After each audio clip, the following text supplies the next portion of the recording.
Buenas noches, jóvenes. Buenas noches, ingeniero. Buenas noches, ingeniero. Buenas noches.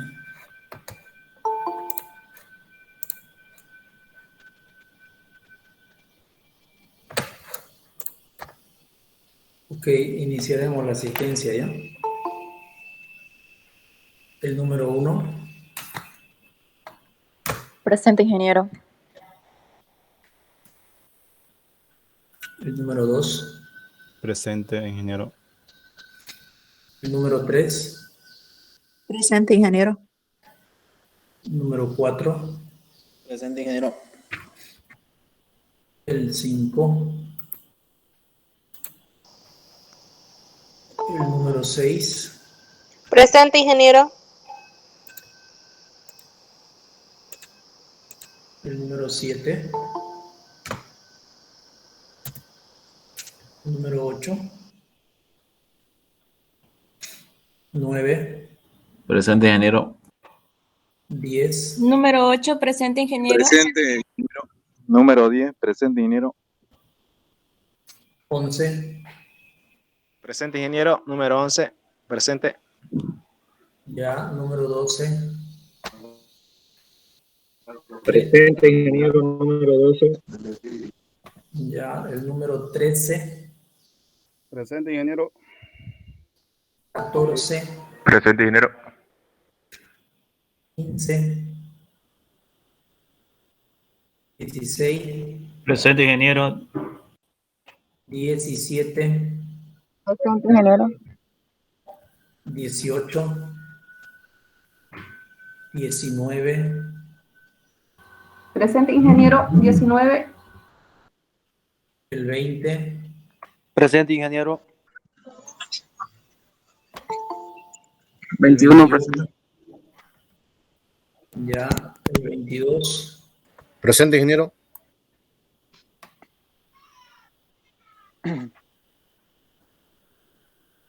Ok, el 23. Presente, ingeniero. Ya. El 24.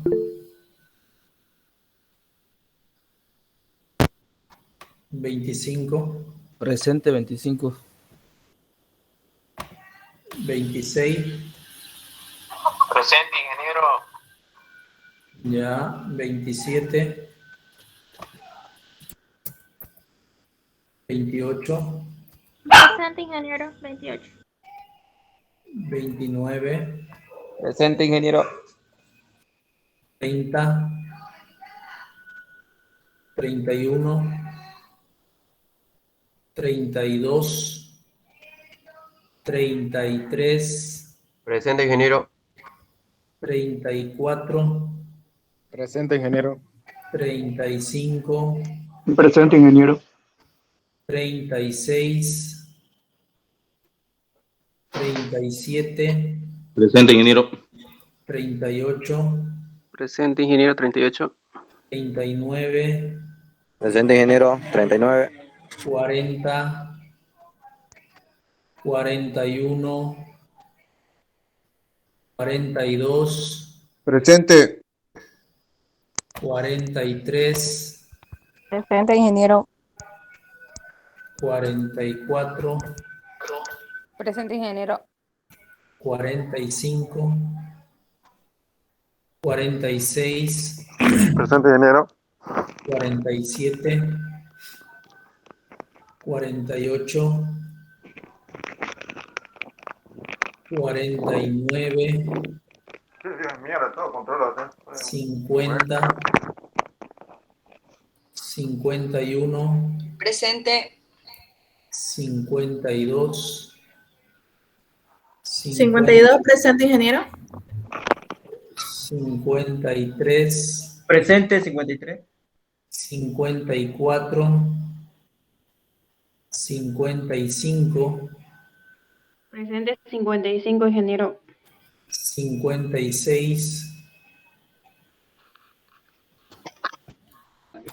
57.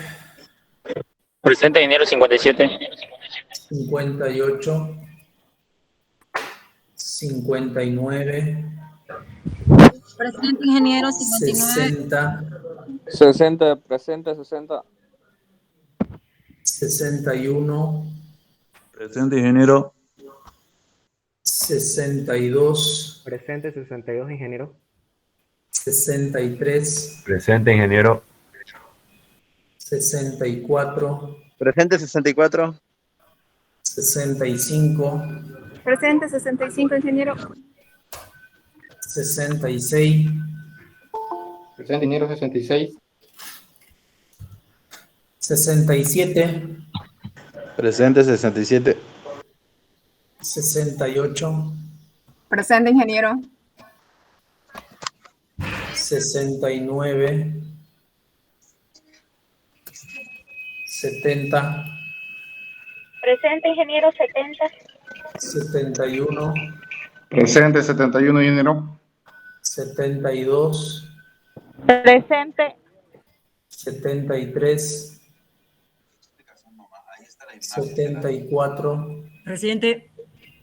75, 76, 77, Presente, ingeniero. 78, 79, 80, 81, Presente, ingeniero. 80, presente. 82, 83, 84, Presente 84. 83, disculpe. 85, Presente, ingeniero. 86, 87, 88, 89, Presente, ingeniero. 90, Ingeniero, el 90 escribió en el chat. Presente. ya, gracias, 91, 91, presente. 92, Presente, 92. 93, 94, 95, Presente. 96, Presente, ingeniero. 97, Presente, ingeniero. 98, Presente, ingeniero. 99, Presente. 100, Presente, ingeniero. ok, 101, Presente. 102, Presente. 103, 104, Presente, ingeniero. 105, Presente, ingeniero. Presente 105. Presente. 106, 107. Ok, repasemos del 1 al 20. 5, por favor, ingeniero. ¿Alguien más del 1 al 20? Del 20 al 40.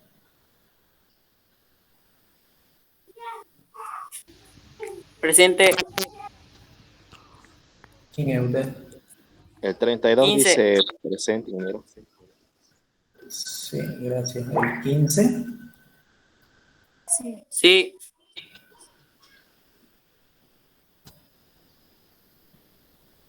Del 20 al 40, ¿alguien más? Del 40 al 60. 45, ingeniero.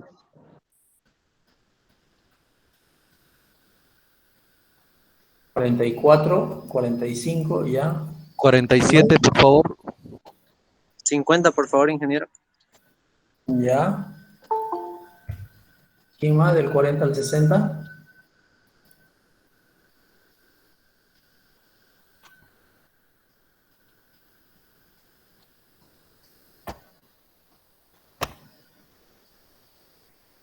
Del 40 al 60. Y del 60 al 80. Ingeniero 54, por favor. Ya está. Del 80 al 100. 93, ingeniero. Y del 100, Ingeniero 94 dice que no sirve su micrófono. ya. Ok. ¿Nadie más, no?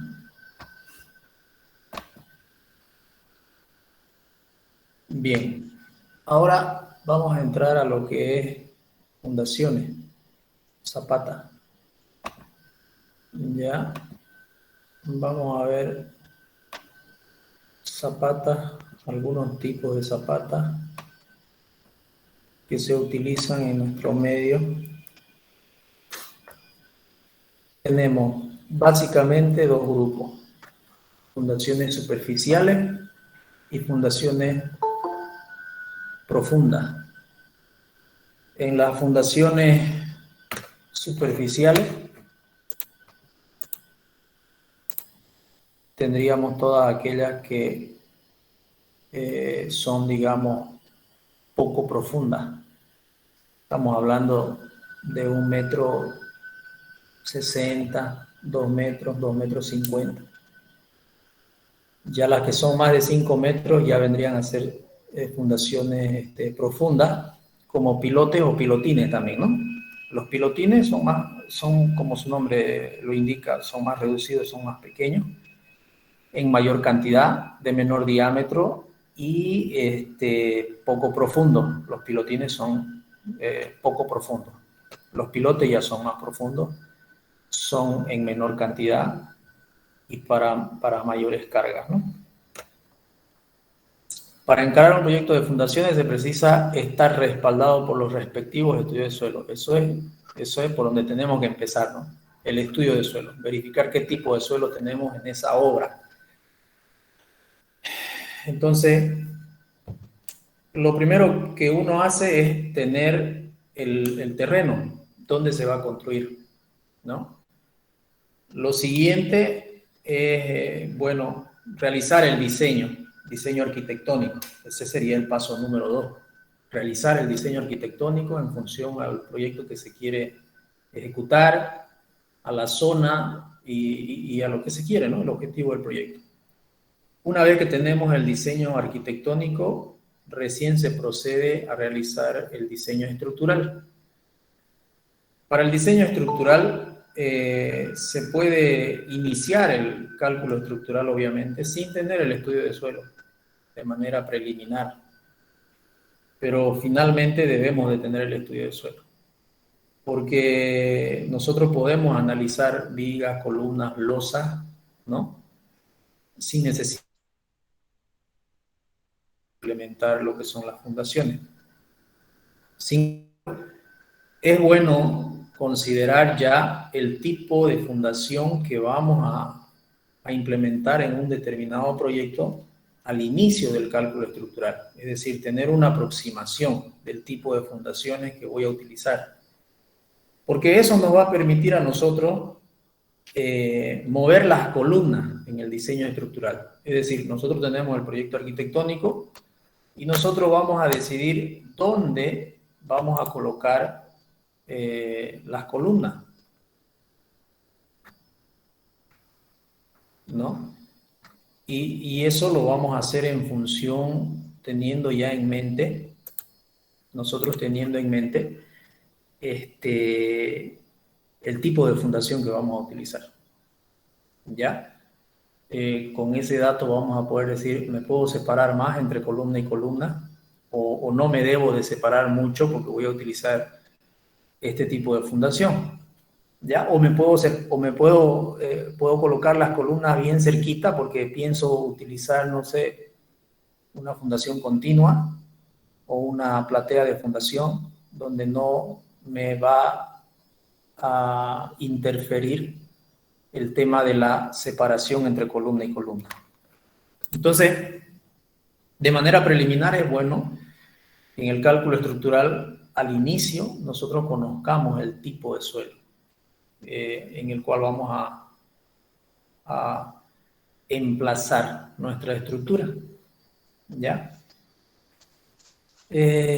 Consisten en sondeos que se realizan para ver las características de los distintos estratos por el que está conformado el suelo en el lugar de la edificación. Entonces, el estudio más clásico que nosotros realizamos en nuestro medio es el SPT, ¿no? Con el SPT nosotros vamos a obtener los esfuerzos, la tensión admisible del suelo. Aproximadamente se debe de realizar un pozo, un sondeo por cada 100 metros cuadrados de construcción, aproximadamente. Eso va a depender mucho de la geometría del terreno, de la geometría del proyecto que estamos emplazando. ¿Ya? Si es demasiado irregular, es conveniente realizar más perforaciones, más pozos. En este capítulo veremos algunas nociones geotécnicas. Nos abocaremos en analizar los elementos estructurales de fundación. Zapatas son cimientos superficiales construidos en zonas aisladas de la estructura. Son de uso muy frecuente y se emplean teniendo en cuenta los siguientes factores.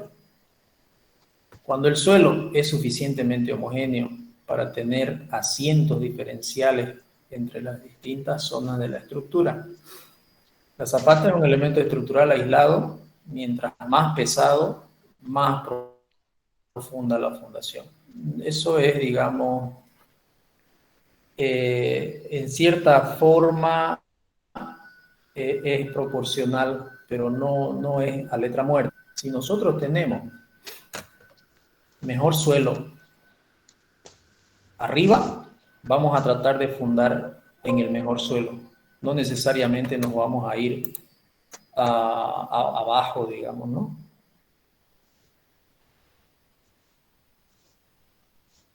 Entonces, hacemos la perforación del sondeo para el SPT, para el estudio del SPT, y vamos a tener las tensiones admisibles y los tipos de suelo, los estratos de suelo, ¿no? Es muy importante también, obviamente, identificar el nivel freático. ¿A qué profundidad? A partir de la superficie del suelo tenemos agua, porque eso va a interferir en el tipo, en la fundación, por un lado, y también va a interferir en la parte constructiva, ¿no? Eso es bastante importante, tener el valor del nivel freático, ¿ya? Entonces,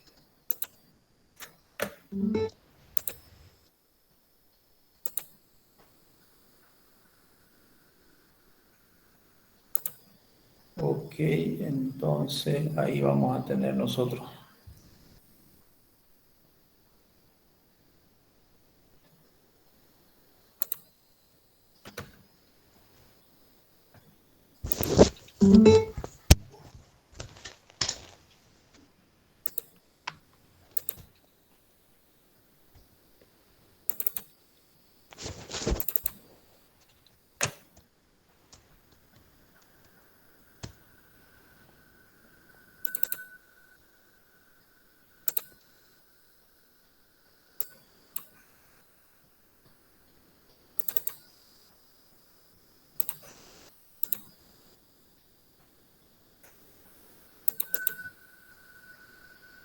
Vamos a ver un proyectito aquí para analizarlo un poquito.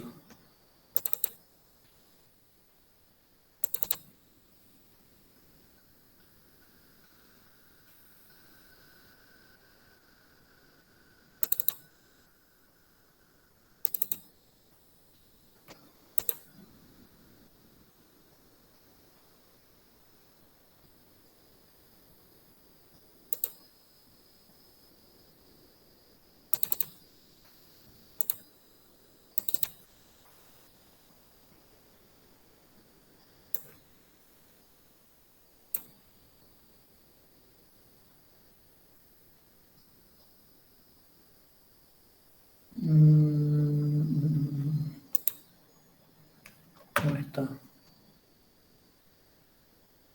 No está, no está.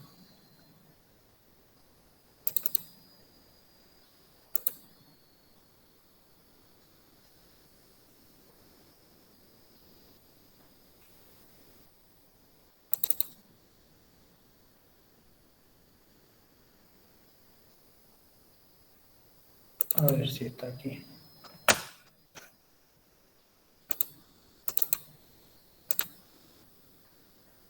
Ok.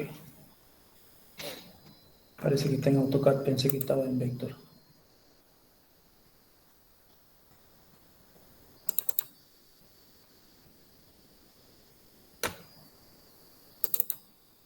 A ver, en PDF, aunque sea.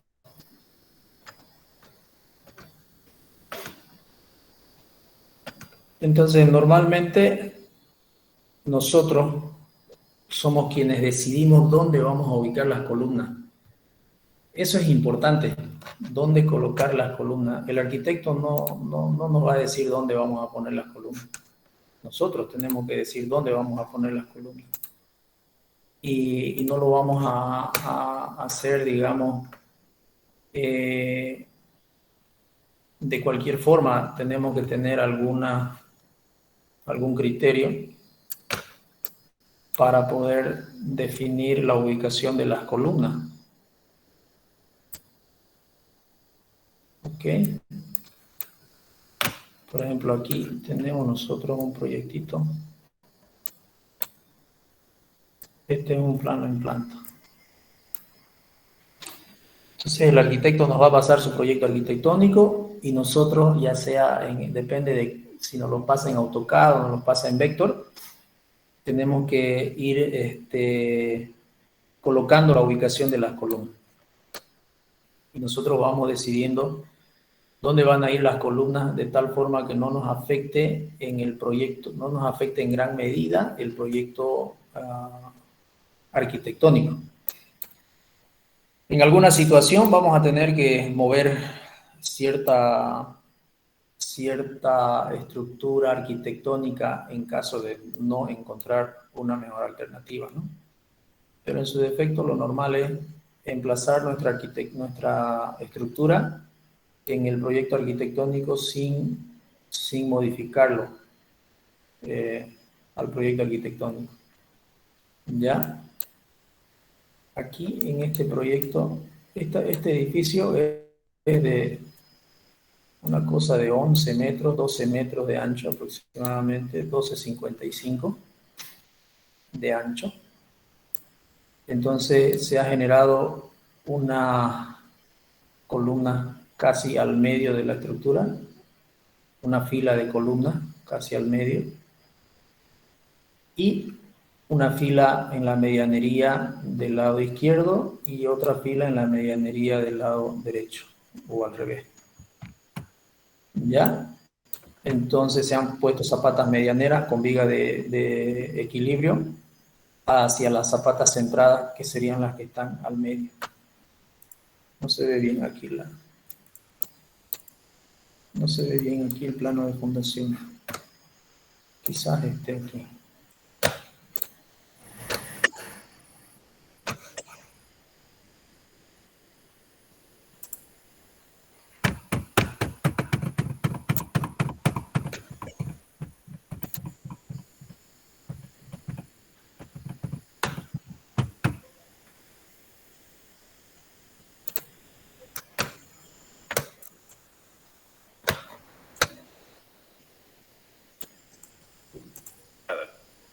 Clic en propiedades Tampoco. y nos va a aparecer estación. Es aquí donde subimos Ya. o bajamos el volumen. Su micrófono, apáguenlo, por favor.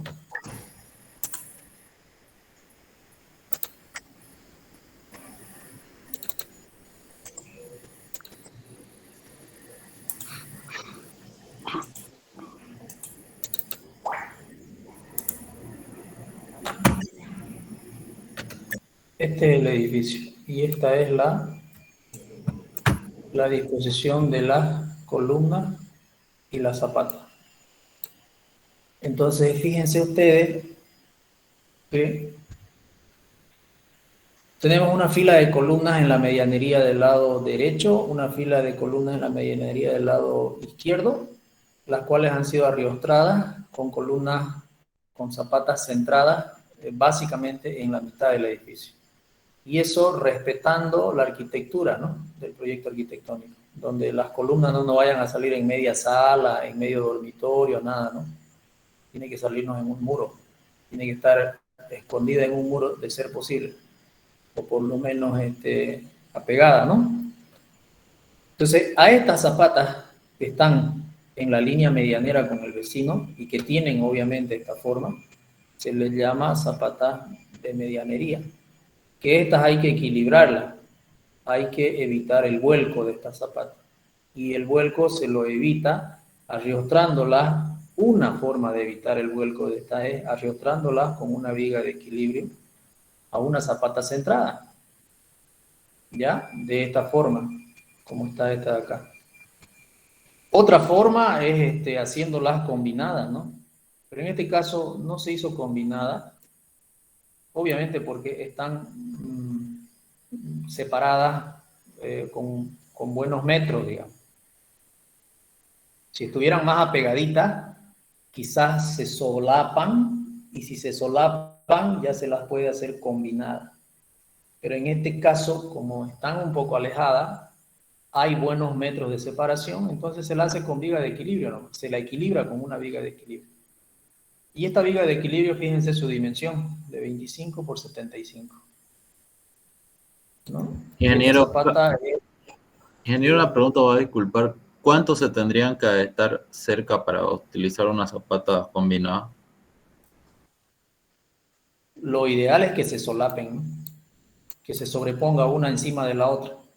Cuando nosotros diseñamos una zapata, nosotros calculamos el área de la zapata. Es lo primero que hacemos manualmente. Calculamos el área de la zapata 1, área de la zapata 2, área de la zapata 3.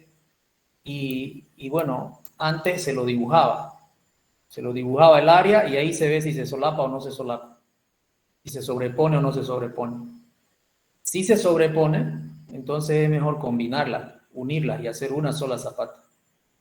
Una sola zapata combinada, como está aquí. Mira, acá tengo una combinada. Estas dos columnas, se calculó el área y se solaparon. Como se solaparon, las unimos y hacemos una sola zapata para esas dos columnas. Acá hay otra zapata combinada. Se combinan esas dos porque se han solapado. Acá, fíjense, no se llegaron a solapar. Entonces no necesitamos combinarla, pero sí necesitamos equilibrar esta que está en medianería. Y le ponemos una viga de equilibrio que la amarramos a esta viga que está cruzando así. Esta viene y cruza de columna a columna. No es que va hasta ahí, hasta la orillita y hasta la orillita. No. Esta va de columna a columna, ¿ya? Solo que en este sector ya como que se pierde a la vista porque ya la zapata es más alta, ¿no? Es más alta que la viga y a veces la viga es más alta que la zapata. Eso depende del cálculo. Te puede dar más alto la viga o más alto la zapata. ¿Ya? Entonces, lo primero es ubicar las columnas. Ese es el primer paso. Y no es a la primera. Muchas veces uno hace la ubicación de las columnas y después de que calcula las zapatas, qué sé yo, por algún motivo, las terminamos moviendo las columnas y volvemos a calcular de nuevo todo. Entonces, no es a la primera. Sí, algunas veces te sale bonito a la primera, pero hay otras veces que no. Entonces, lo primero es identificar dónde voy a colocar mis columnas. Por ejemplo, acá hemos trabajado con columnas separadas buenos metros, porque de esta columna a esta otra columna tiene como 6 metros. Si todo el lote es 12, entonces tiene poco más de 6 metros, porque mide 12,80 el lote. Más o menos como 6,40 y 6,40. 6 metros 40. Les comenté quizás en algún rato, una vez una arquitecta me dijo, ¿por qué construyó la viga de 9 metros de largo? Y yo le dije, ¿pero cuál es el problema? Que no se puede, me dijo. ¿Por qué no se puede? Porque las vigas solo se construyen de 3 metros. Mire, le dije, yo he construido un puente de 22 metros de largo y le he plantado una viga de 22 metros. Esa teoría de usted no es correcta. Uno puede construir. Es el cálculo el que te va a decir de qué dimensión tenés que hacerla la viga. Entonces, no hay ahí, bueno, la limitación es más que todo económica, no es Pero estructural. en ese caso, ya esa viga cuando es larga tendría que ser una viga pretensada. No, como te digo, cuando yo construí un puente, uno de los primeros que hice, llegué a encontrar de que entre 20 y 25 metros de largo, la viga de hormigón armado se vuelve más cara que la de hormigón pretensado. No es que no se pueda, se puede construir. Solamente que ya te entra tanto fierro que cuando calculas la platita, se te dispara. Más o menos 22 metros todavía es aceptable construir de hormigón armado. Más de 22 metros, ya el precio se te va disparando demasiado y mejor conviene hormigón pretensado. En esa oportunidad yo decidí, yo estaba en el límite económicamente hablando entre hormigón armado y hormigón pretensado. Decidí por hacerlo hormigón armado porque la ubicación del lugar donde se iba a emplazar el puente era casi inaccesible.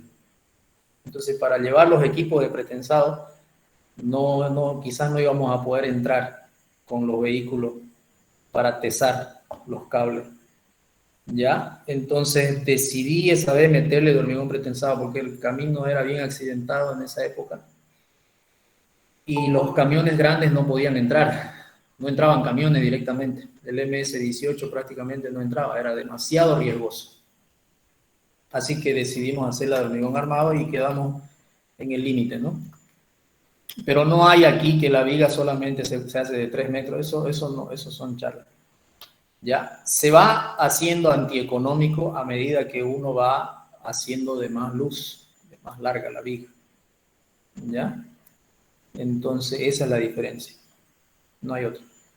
Hace unos meses lo que les digo de esa obra que hicimos, de 9 metros de largo la viga, y me salió como, si no me equivoco, 65 centímetros de alto por 25 de ancho, si mal no recuerdo. O sea, ya es un poquito antieconómico, pero eran solamente 2 vigas y no quería ver columnas en todo su garaje del cliente. Claro, si hubiera sido la arquitecta, le plantaba 3 columnas ahí, digamos, ¿no? Feísima. Yo le planté las vigas y listo, digamos. Y queda ahí abajo todo expedito y puedes meter más autos, 3, 4 autos, digamos, sin interferencia. Bueno, ustedes me entienden, ¿no? Porque siempre los arquitectos a veces dicen, ¿no?, que no haya columna. Me extrañó la observación esa vez de la arquitecta que me diga por qué no le puso más columna, ¿no? Entonces, eso depende ya de ustedes como ingenieros. Ustedes tienen que definir la estructura y decidir la separación entre columna y columna. Ahora, ¿dónde van a tener problemas? Van a tener problemas en las viguetas. Las viguetas pretensadas, normales, comerciales, las venden hasta 6 metros. 6 metros, miren ustedes, comerciales son 6 metros. Si es 3 metros, mejor, porque ellos la construyen larga, pero el cálculo del fierro que le están poniendo a esa vigueta pretensada, hasta 6 metros te puede aguantar. ¿Ya? Entonces, si son más de 6 metros, ya vos tenés que hacerte fabricar unas especiales. Y ahí es donde ya se aprovecha el vendedor, ¿no? Y te cobra más caro. O sea, encarece. No se puede decir, no se puede fabricar viguetas de 8 metros. Mentira. Sí se puede. Sí se puede. Pero ¿cuál es la situación? El precio. Se pone mucho más cara porque ya son pedidos especiales, ¿no? Si van a hacer 5 o 10 viguetitas, te sale muy caro. Pero si va a ser, no sé, 100, 200, 500 viguetas, bueno, ya ahí el mismo fabricante, el mismo vendedor, te puede compensar el precio, ¿no? Pero fíjense ustedes que en esta separación tiene, por decir, 6 metros, pero esta otra dirección no tiene 6 metros. ¿Ya? No tiene 6 metros, tiene menos de 6 metros. En la vigueta más larga que se ha puesto aquí es de 6 metros 40. La más larga. No me acuerdo en qué sector está, parece que estuviera por acá. 640. Pero esa fue la más larga. ¿Ya? Y en ese caso hemos hecho con complementos más angostos para que la carga pueda ser absorbida, digamos, por las viguetas que ya estaban diseñadas, digamos, ¿no? No se ha hecho un diseño especial de viguetas para esta construcción. Se ha comprado la comercial. Solamente que se le dijo al vendedor, hacerme plastofores más angostos. De esa manera tengo más nervios pretensados y puedo cubrir, digamos, superficialmente toda la carga. ¿Ya? Bueno, ese es un análisis, digamos, como ingeniero ya en obra, ¿no? En obra. Eso se los quería comentar solo como comentario, qué es lo que vamos nosotros a lograr después calcular y demás cosas, ¿no? Este es un plano real, seguramente ustedes ya han visto muchos, ¿no? Este es un plano bajo normas, bajo el reglamento del plan regulador. Así ustedes tienen que presentar su plano, tienen que tener su plano de fundaciones, donde muestren todas sus fundaciones, sus armaduras de cada una de las zapatas, su planilla de armadura, de volúmenes de hormigón, un corte vertical de las elevaciones a las que se encuentran cada uno de sus pisos, ¿no? Cada uno de sus pisos. Ahí está, a 320, a 630, a 940, a 1250, 1560, 1870. Entonces esos son los niveles. Ya, eso se presenta. Aquí tenemos el nivel, partiendo de este nivel, ¿no? 00. Del nivel 00. El nivel de fundación, fíjense ustedes, 0,90. 0,90. Aquí viene el criterio del ingeniero, aquí viene lo importante. Es decir, ¿por qué 0,90? ¿Por qué tan poquito? Dirán algunas personas. Y otros dirán, quizás hay que ver la condición del terreno. Hay que ver la condición en la que estamos, la condición de terreno en la que estamos trabajando. Entonces resulta de que nosotros tenemos un suelo, tenemos un bulbo de presiones, ¿no? Está lenta mi máquina, creo. Tenemos un bulbo de presiones y nosotros tenemos que analizar, no solamente tenemos que analizar el bulbo, digamos, de presiones. Esto lo voy a proyectar como una hoja en blanco para hacer algún dibujito aquí, a ver si podemos dibujar algo.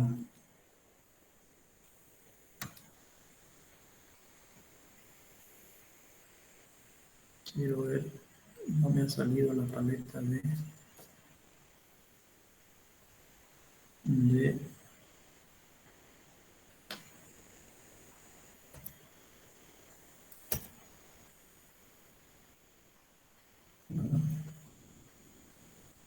ahí se puede aprovechar ese dibujo de ahí.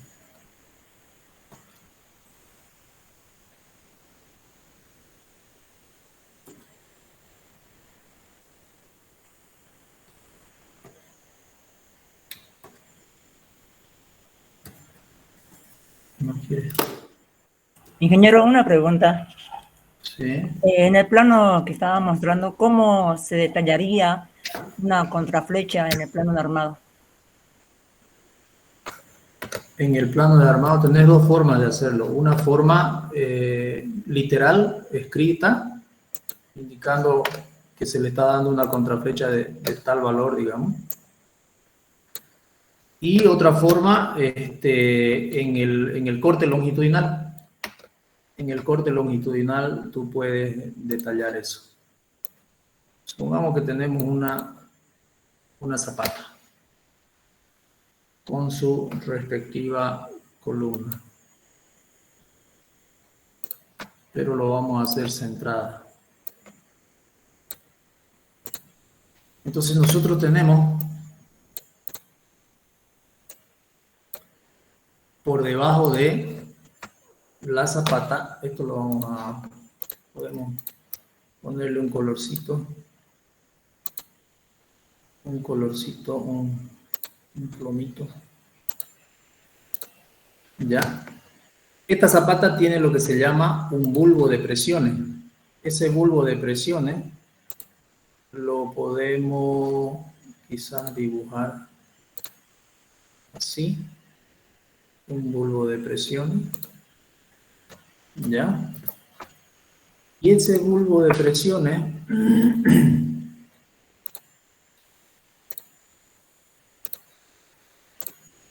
tiene valores. Bueno, son como curvas de nivel, ¿no? En todos los lados tiene valores. Y este es el valor máximo de presiones donde teóricamente el peso que carga esta zapata en ese lugar hasta esta profundidad, hasta esa profundidad, ya deja de generar esfuerzos al terreno, ¿no? Deja de generar esfuerzos al terreno. Esa es su profundidad máxima del bulbo de presión. Entonces nosotros, cuando hacemos el estudio de suelo, nosotros tenemos estratos de suelo, ¿no? Tenemos diferentes estratos de suelo.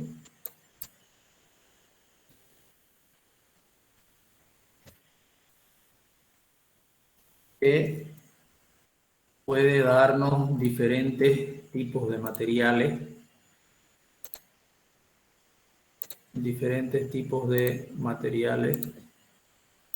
¿no? Y ahí es lo que nosotros tenemos que decidir. Nosotros decidimos cuál va a ser nuestra profundidad de la zapata. A qué profundidad vamos a fundar nosotros, en función al tipo de suelo que nosotros vayamos a tener en el lugar. Entonces podemos tener arcilla, arena, ripio, una mezcla de materiales. ¿Qué tipo de materiales puedan existir? Y ahí es donde nosotros decidimos dónde fundar. Entonces tenemos un estudio de suelo y el estudio de suelo nos dice, mira, este suelo te resiste, qué sé yo, 0,2 toneladas por metro cuadrado. Este de acá te resiste 0,3 o 0,1 y este de más arriba 0,3. Entonces nosotros tenemos que fundar por encimita o donde inicia el estrato de mayor resistencia de suelo, cuando estamos hablando de fundaciones superficiales. Es clave identificar en un estudio de suelo dónde se encuentra el suelo más resistente y cómo nosotros podemos fundar encimita de ese suelo más resistente.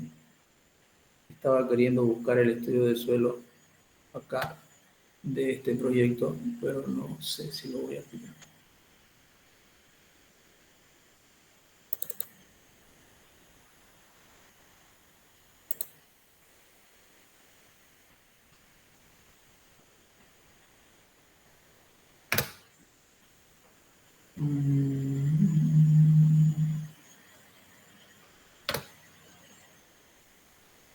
Yo me había hecho para este proyecto a mano nomás, porque no encontré un software para determinar el cálculo del bulbo de presiones. Me había hecho una planillita Excel para, fíjense ustedes, donde yo coloco las columnas, estoy analizando cuántas veces se repite el largo o alto y el ancho, ¿no? O sea, el un lado y el otro. Cantidad, precio unitario, a ver qué tengo aquí. Estos son volúmenes de hormigones, altura para el cambio de material. Volumen de excavación. Bueno, esto ustedes ya se van a hacer, pues, ¿no? Cada uno cuando le toque por zapata, ¿no? La zapata 1, la 2, la 3, la 4 y la 5 deben ser similares, sus dimensiones. Y vamos a calculando los volúmenes de excavación que nos van que vamos a tener para ir haciendo diferentes tipos de análisis.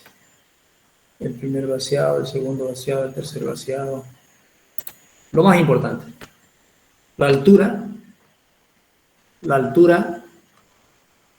aquí dice la altura de cambio de material. ¿Hasta qué altura yo necesito cambiar el material? ¿Qué profundidad? En la zapata número 1, por ejemplo, aquí esto está con fórmulas, ¿verdad? Estos son valores de entrada y estos son fórmulas.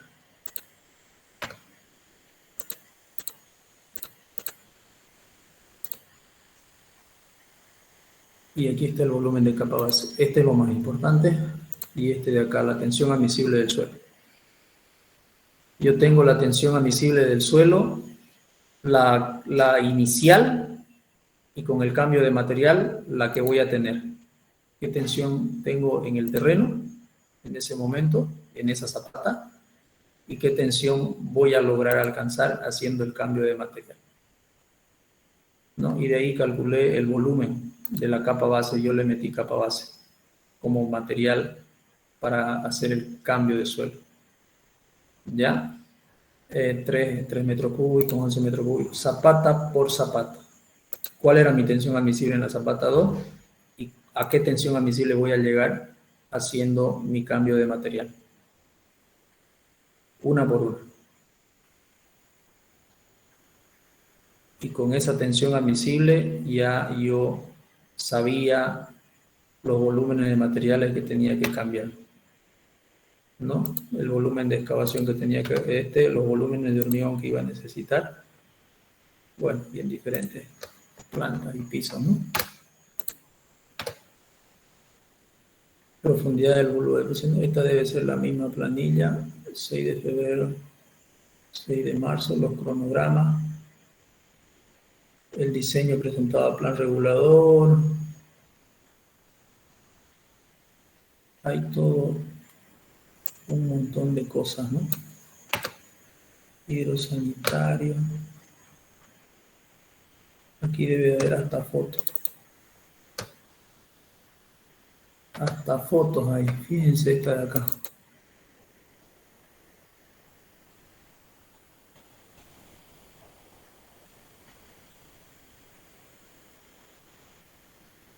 Fíjense esta de acá. Una retroexcavadora cavando para hacer el cambio de material. Solamente se sectorizó la zapata nomás. La zapata y con su sobreancho. Porque te dice la teoría, si ustedes agarran el Fratelli y lo leen, o el de Terzaghi, entonces te dice que 1/3 de la altura del bulbo de presiones tenés que aumentarle al ancho de la zapata. Si tu zapata es de 2 metros, tenés que hacerla calculando el bulbo de presiones, y te sale, por decirte, no sé, 1 metro. Entonces 1/3 sería 30 centímetros de sobreancho a cada lado. Entonces, en lugar de poner 2 metros solamente, tenés que cavar 2 metros 60 para hacer el cambio de suelo. No podemos cambiar el suelo justo para el tamaño de la zapata. Tenemos que generar un sobreancho. ¿Y cuánto es ese sobreancho?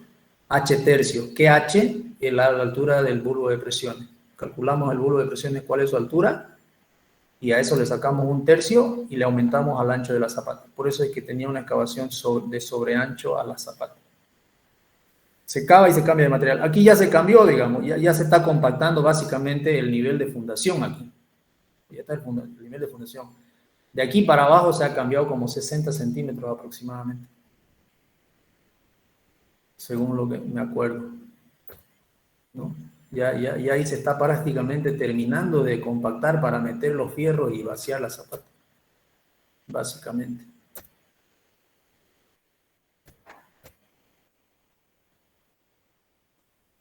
Luego se procede ya con el vaciado, ¿no? Hay un montón.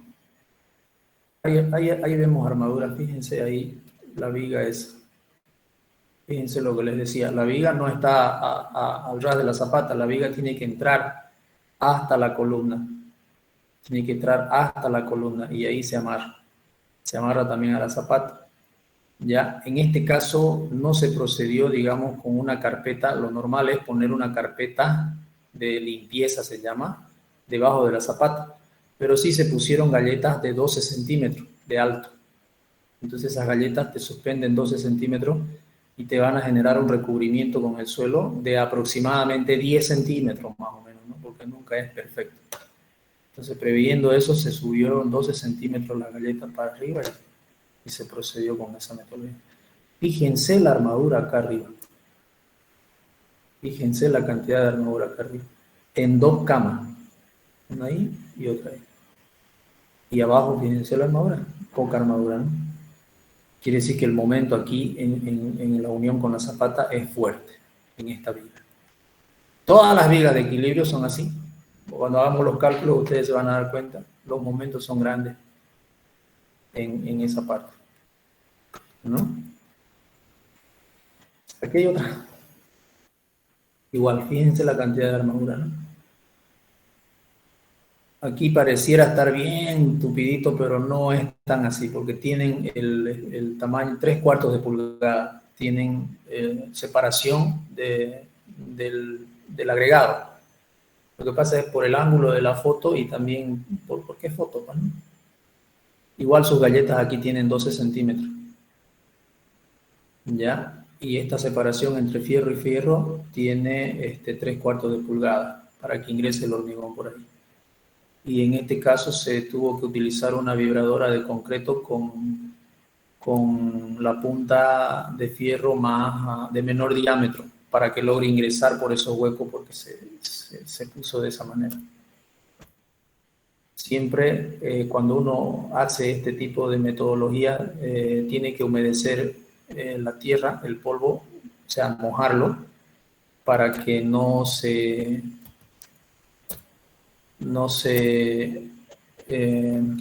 para limpiar, para lavar los fierros, para que el hormigón agarre bien a los fierros. Hay que lavarlo a los fierros en el momento del vaciado, ¿no? ¿Qué pasó aquí?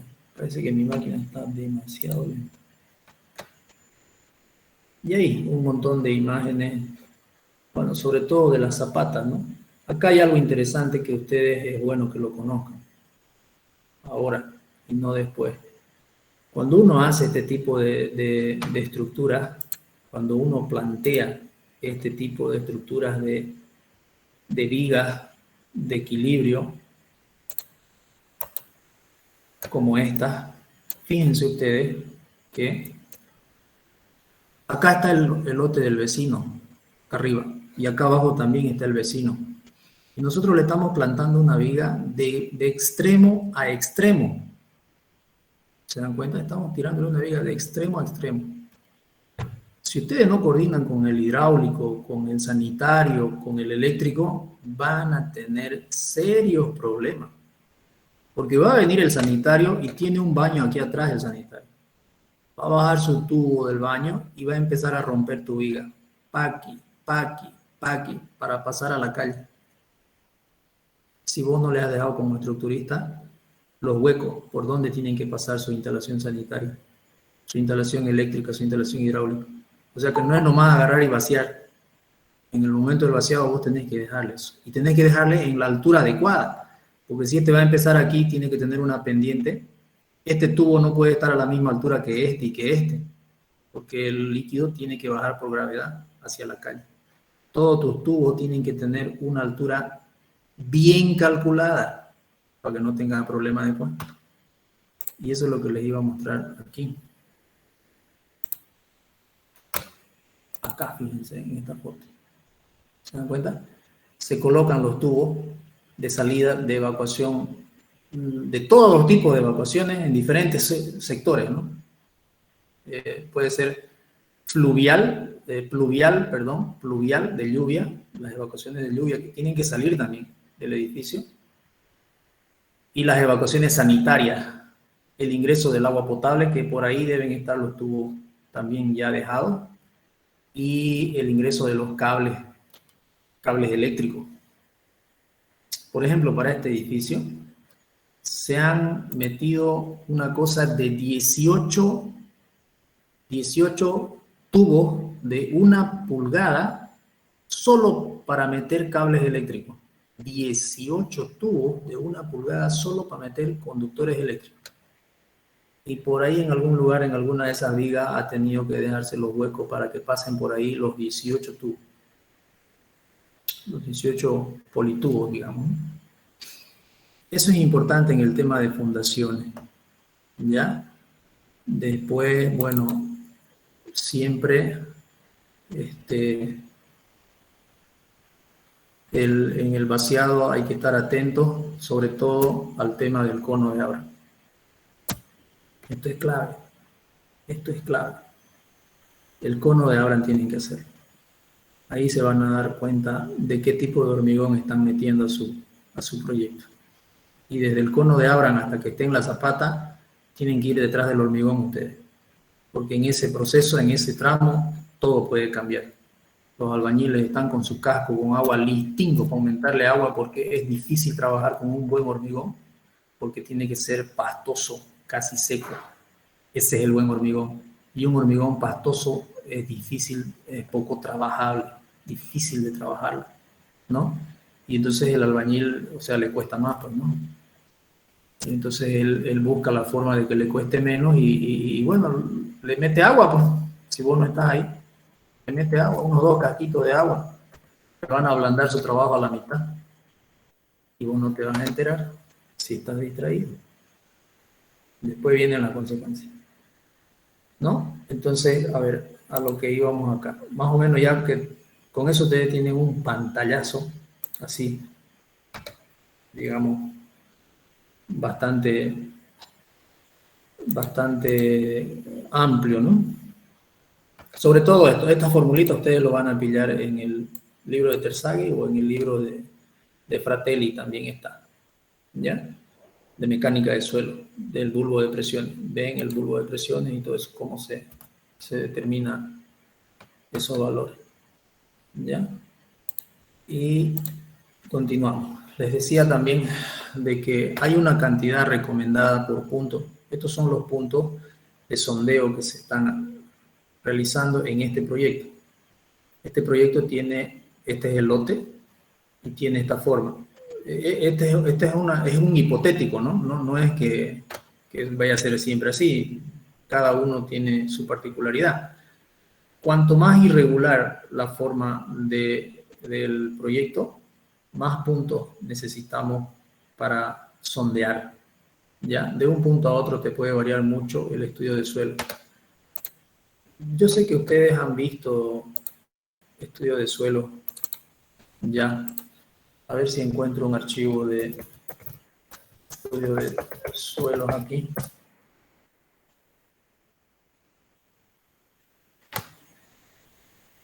Me gustaría mostrarles un estudio de suelo para que lo podamos analizar un poquito y poderlo comprender mejor. Espero que haya. Aquí hay uno.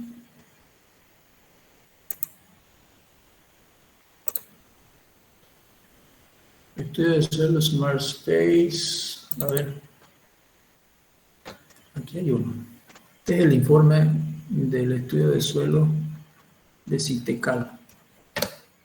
Pero no está ahí. A ver este otro. Aquí está.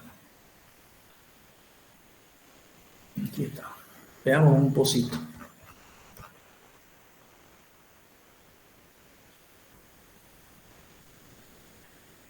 SPT1, SPT2.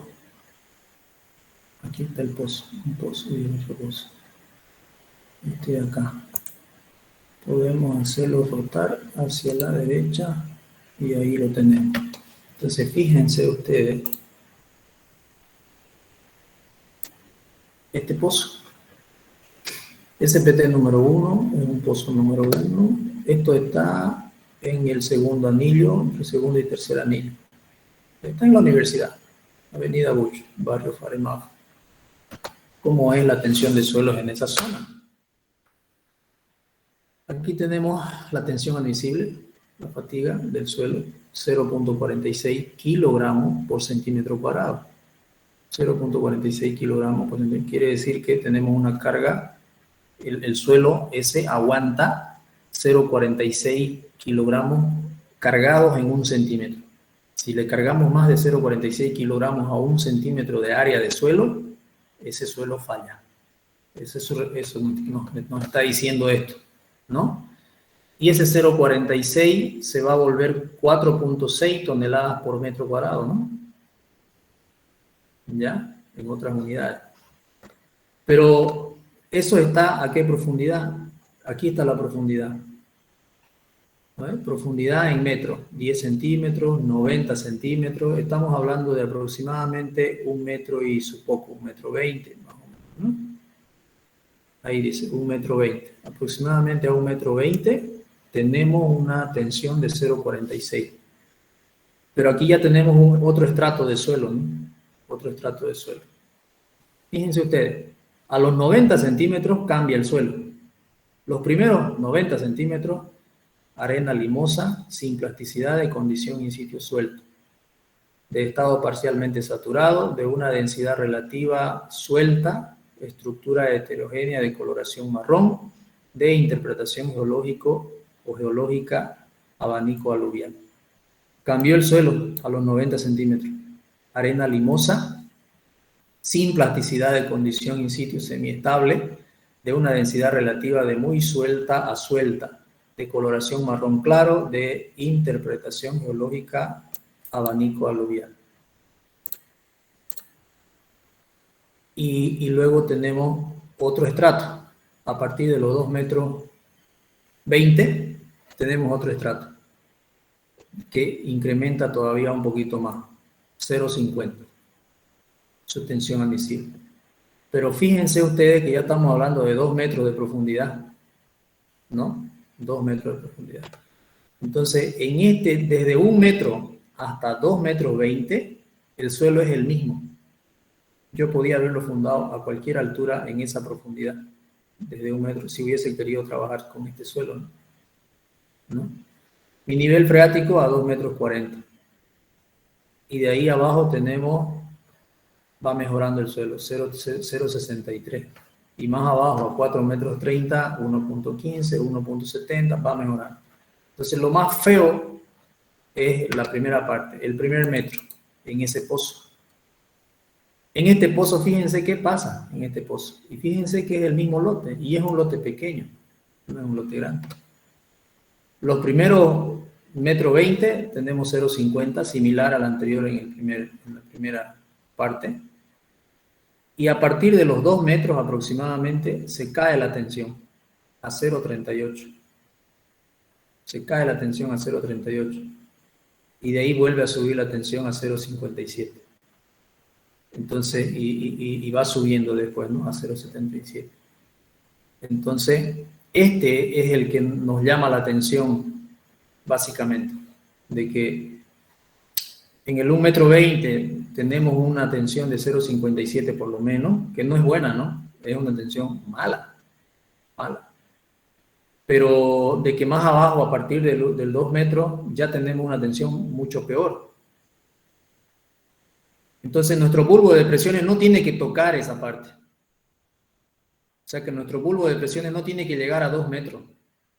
Y si llega, tiene que ser, o sea, un mínimo, digamos, no tiene que llegar gran esfuerzo a los 2 metros de profundidad. Por eso es que se decidió fundar lo más arriba posible. Y lo más arriba posible fue 90 centímetros. Fundamos a 90 centímetros y desde los 90 centímetros aproximadamente al 1,80 llegaba nuestro bulbo de presión. Al 1,80. Y ya teníamos todavía un colchoncito de unos 20 a 30 centímetros antes de llegar al suelo malo. Que ya teóricamente, en teoría, no le llega ningún esfuerzo a ese suelo malo. Entonces ese es el criterio que ustedes tienen que tener al momento de decir, a este nivel voy a fundar.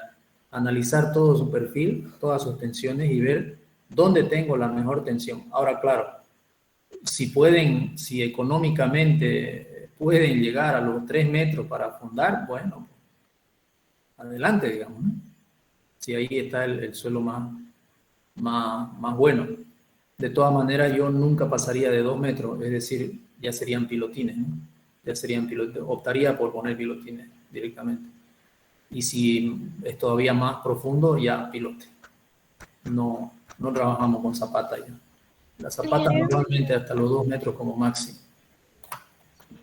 ¿Ok? ¿Alguna pregunta? Sí, ingeniero, tengo una pregunta. A ver. Entonces, ese nivel de menos 90 centímetros de las fundaciones viene siendo la base de la zapata. Correcto. La base de la zapata. Donde asienta la zapata. Usted cava 90 centímetros y ahí asienta su zapata. Ojo, no se ha fundado con esta tensión. Se ha cavado 90 y de ahí se han cavado otros 90 para hacer cambio de suelo, para volverlo a rellenar. Ustedes han visto que tenía en mi bulbo acá, en mi análisis, parto con una tensión real del suelo de 0,6 kilo por centímetro cuadrado y consigo, con el cambio de material, con las características del nuevo suelo, consigo 6.5, 6.05. Y esta tensión la consigo, pero no es que yo la consigo y me olvido. Para calcular mi zapata 1 o mi zapata 11 en este caso, yo trabajo con esta tensión y con esta tensión calculo el tamaño de mi zapata 11. Con esta otra tensión calculo el tamaño de mi zapata 12. Con esta otra tensión calculo el tamaño de mi zapata 13. ¿Me entienden?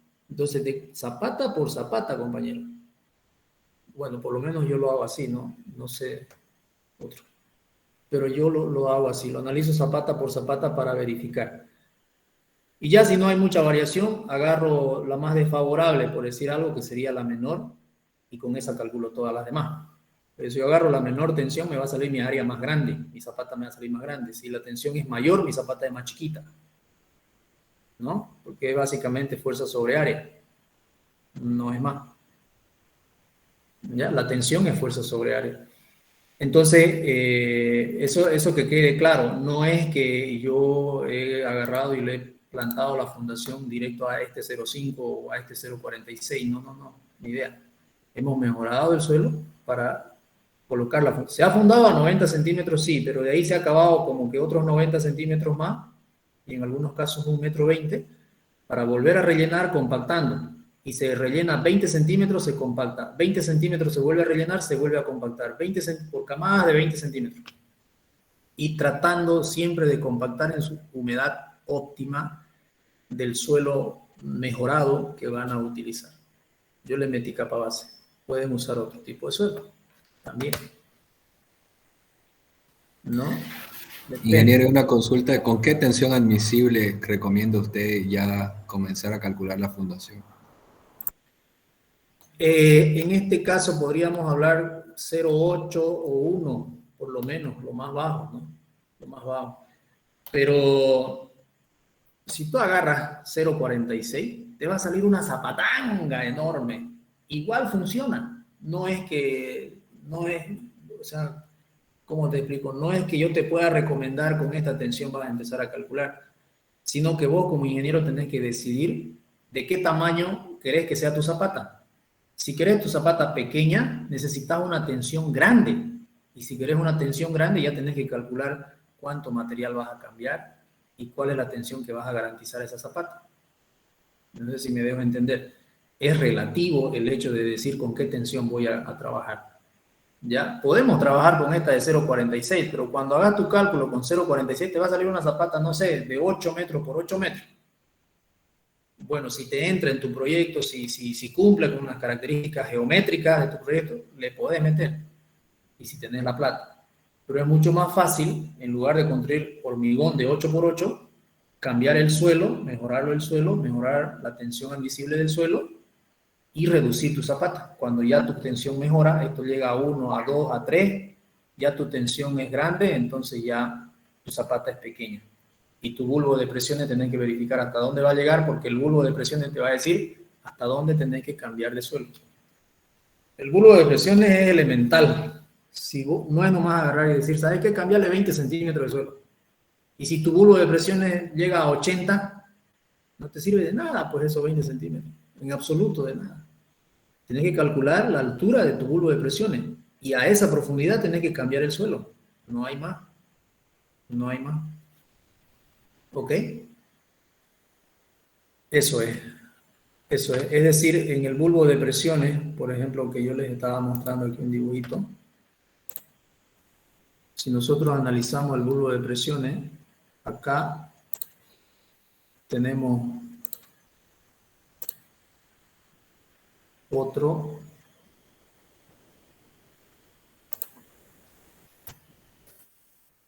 y podemos tener todavía otro por acá. Este lo voy a hacer chico, así.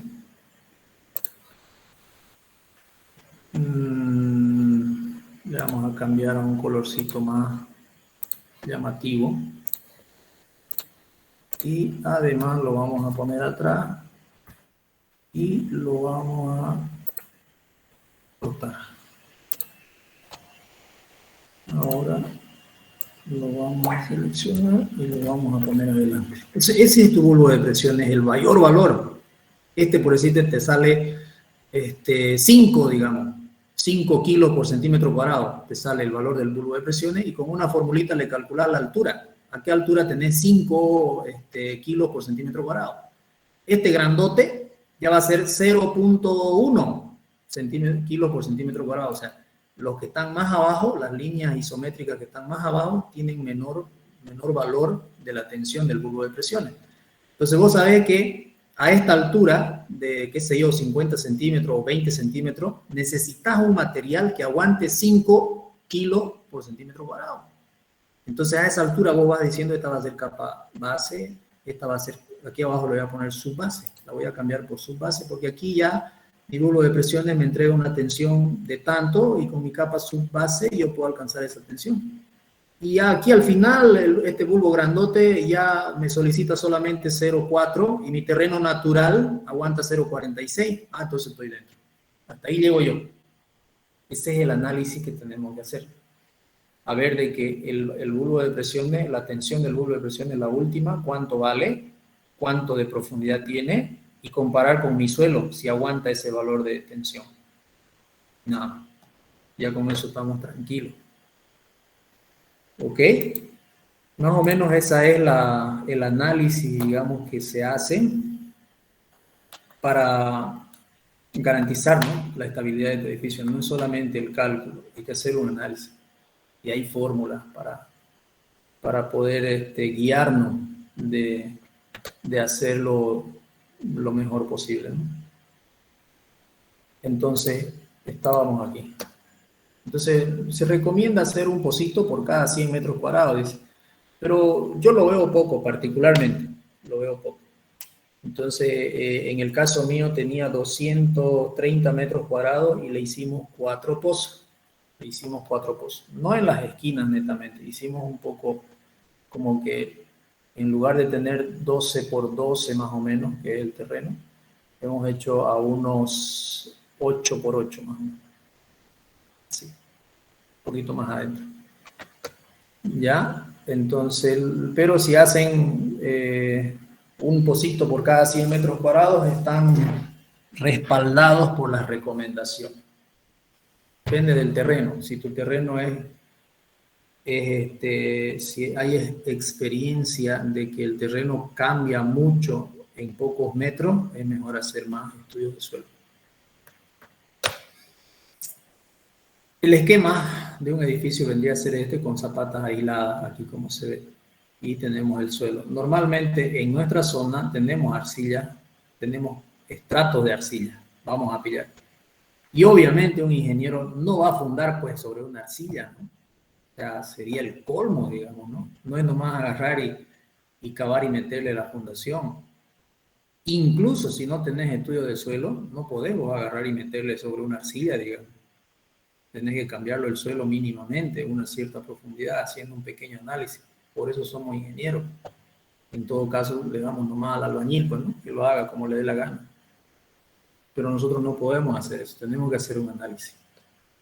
¿Ya? Y cuando no hay un estudio de suelo, lo que uno hace es, bueno, mi zapata lo voy a fundar acá, la excavo, porque no tengo nada, estoy en el campo, en el monte, salvajemente haciendo una construcción. Luego de hacer la excavación, tipo calicata, para donde se va a fundar la zapata, ahí le metemos un barreno una perforación con barreno. Por lo menos 1 metro, mínimo 1 metro más, para saber qué tipo de suelo, por lo menos al tacto, porque ustedes han llevado mecánica de suelo, y conocen la arcilla, conocen el limo, conocen la arena, ¿no es cierto? Mínimamente, aunque no sea con la clasificación, pero ya. Ustedes la miran, la agarran al suelo, lo friccionan un poquito y se van a dar cuenta. Si es limo, es arena fina, arena gruesa, es arcilla. ¿Cuál es el mejor suelo? Entre esos, la arena sería el mejor suelo. Si tiene un poquito de cohesión, mejor, ¿no? Pero entre la arena y la arcilla, toda la vida, la arena. Porque la arcilla es muy peligrosa en este lugar. ¿Por qué es peligrosa la arcilla en este lugar? Porque el nivel freático para nosotros es bastante superficial. Y si tenemos arcilla y tenemos agua, eso se hace un desastre, ¿no? La arcilla es muy dura cuando está seca, pero cuando se moja no aguanta nada. Nada, absolutamente nada. Ese es el análisis que hay que hacer. Hacemos la excavación, metemos un barreno, sacamos unas muestras de suelo y si no yo les estoy hablando en un caso hipotético donde no tenemos opción a nada, solo a nuestra experiencia y a nuestra vista. Mínimamente eso, ¿no? Una calicatita y meter el barreno y sacar muestras para saber a qué profundidad estamos, qué tipo de suelo tenemos, ahí abajo, donde estamos queriendo fundar, ¿no? Sigma admisible versus carga. Esto es tensión admisible del suelo versus la carga que le vamos a poner a esa zapata. ¿Ya? Hay asentamientos diferenciales. Por supuesto que hay los asentamientos diferenciales. El problema es cuando hay estrato de arcilla, cuando el suelo es heterogéneo. Estos asentamientos diferenciales se logra compensarlo en gran medida cuando nosotros variamos el tamaño de las fundaciones en función al tipo de suelo que tenemos. O sea, lo ideal fuese que le hiciéramos un estudio de suelo a cada fundación. Eso sería fantástico. Eso sería lo ideal, ¿no? Y en función a ese tipo de suelo, con esa tensión que tiene esta parte del suelo, diseño mi área de la fundación. Y esta otra área, aunque tenga la misma carga, no me va a salir lo mismo si mi tensión admisible es diferente. No me va a salir lo mismo. Me va a salir o más grande o más pequeña. Entonces, si yo coloco el área adecuada para una tensión admisible que soporte el suelo, el asentamiento diferencial en teoría, académicamente, digamos, tiene que ser el mismo, exactamente el mismo. ¿Dónde hay variación en el asentamiento? Cuando yo le pongo el mismo tamaño de zapata a toditos los huecos, siendo que hay huecos que tienen un suelo muy diferente en tensión admisible que los otros. ¿Me entienden? Entonces, si tengo la misma carga en todas las zapatas y todas las hago del mismo tamaño y mi suelo tiene variación de resistencia, va a haber un asentamiento diferencial mucho más llamativo, mucho más peligroso, entre comillas, ¿no? Entonces, para evitar esa situación, una de las cosas es que las zapatas sean adecuadas al tipo de suelo que tenemos en ese punto, en ese lugar. ¿Ya? Las zapatas pueden ser aisladas, son aquellas que toman la carga en un solo pilar. Esta carga puede ser centrada o excéntrica. Esta es una zapata aislada, una zapata solita, no tiene vigas de equilibrio de ningún tipo, nada, solita. Y este es su corte, ¿no? De la zapata, este es el corte. A esto le llamamos H, altura de la zapata, y este H sub 0 es la altura de esa parte de la zapata. ¿Ya? Tronco piramidal. La columna tiene un valor que va a salir del cálculo, y nosotros siempre le incrementamos a esa columna a cada lado 10 centímetros y listo. Y ahí vaciamos nuestra zapata. Zapatas combinadas, otro tipo de zapata. Son aquellas que soportan 2 o más columnas en un número reducido y se emplean cuando estos pilares están próximos. entre sí, o también para reducir asentamientos diferenciales o para solucionar el tema de excentricidad que presentan las columnas sobre media medida. ¿No? Entonces, esas situaciones se salvan con este tipo de solución, las zapatas combinadas. ¿Cuándo las combinamos? Cuando nosotros hacemos el análisis del área de la zapata y se sobreponen, se solapan. Quiere decir que esta columna me generó una zapata de un tamaño X y esta otra de otro tamaño que se solaparon. En ese caso, hago una combinada, las combino las dos. Para hacer una combinada, no sé por qué no me ha funcionado esto. Vamos a ver si el intento de nuevo. Para hacer una zapata combinada es básicamente lo mismo. Lo mismo en el sentido de sumar las cargas de todas las columnas que llegan a la zapata, las sumamos y la distribuimos en una determinada área. Descargar el lenguaje.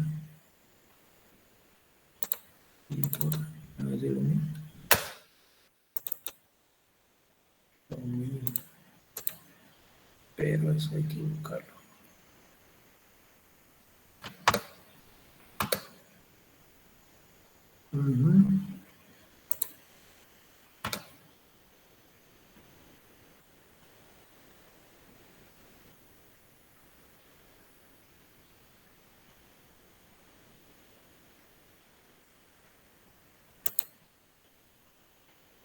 Ya, a ver, vamos a ver si podemos ahora dibujar algo. Entonces, bueno, si nosotros tenemos una determinada columna y en cierto lugar tenemos otra columna, cuando nosotros calculamos la zapata, digamos que esta nos sale una zapata de un tamaño determinado. ¿Y cómo calculamos ahorita? Esto es física 1 prácticamente. Y esta otra nos salió más grandota. Y se solapó. ¿Por qué nos sale más grandota? Porque tiene mayor carga. Simplemente eso, tiene mayor carga. Entonces, nosotros tenemos una determinada normal aquí. Y aquí tenemos otra normal. Normal 2, digamos, normal 1 y normal 2. La presión es fuerza sobre área. Eso es física 2. Presión, fuerza sobre área. Entonces, para nosotros la presión es la tensión admisible del suelo, el sigma. La fuerza es la normal. Y el área es el área de la zapata, la que estabiliza. Entonces, ¿qué datos tengo yo en esta fórmula tan simple?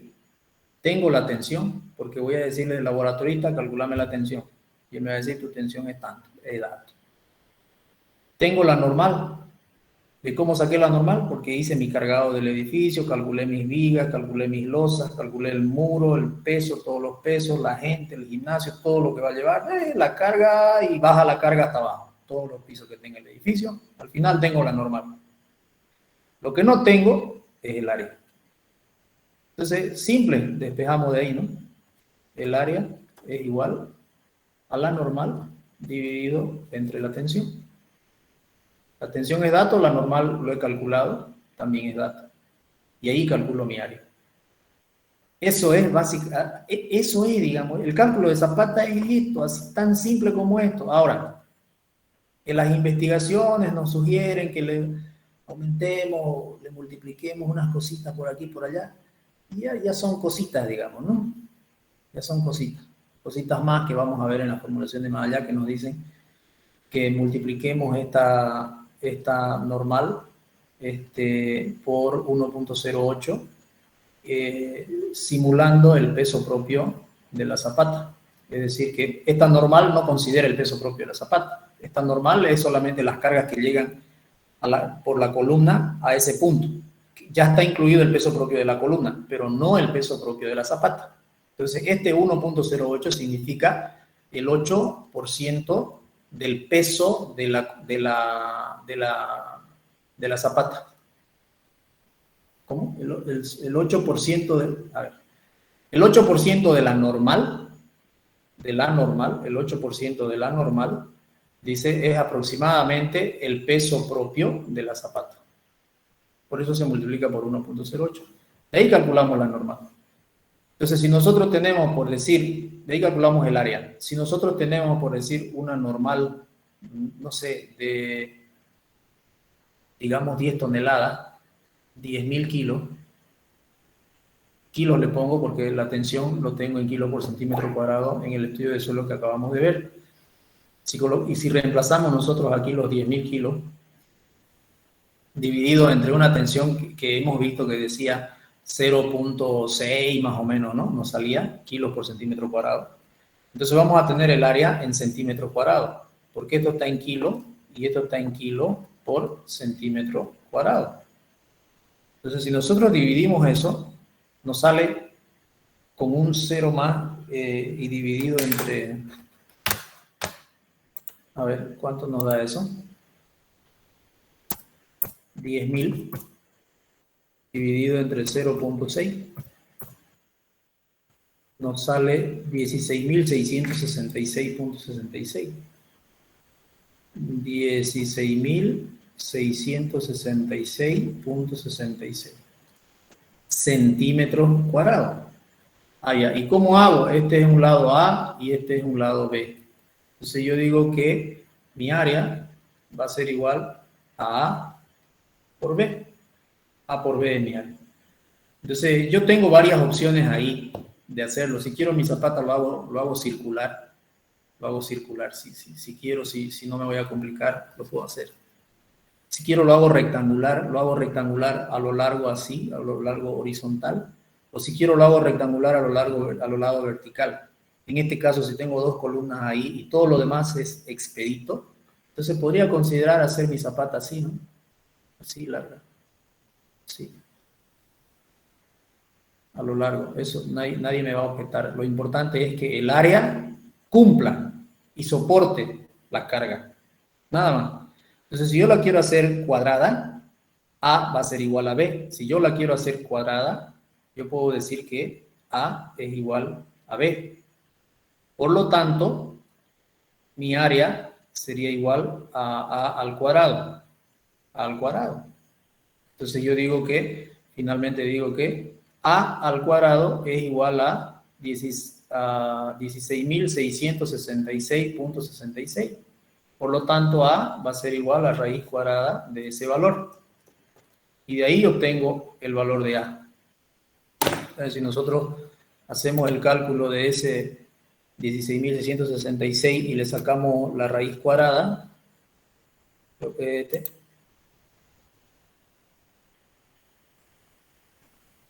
129.1. 129.1. Entonces aquí me da 130, digamos. Puedo adoptar como 130 centímetros.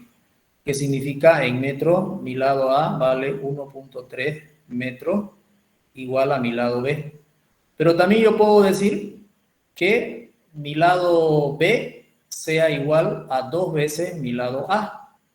Entonces mi área sería igual. Si mi área era A por B, en lugar de yo poner A por B, yo voy a colocar A por el equivalente de B. Mi B vale 2 veces A.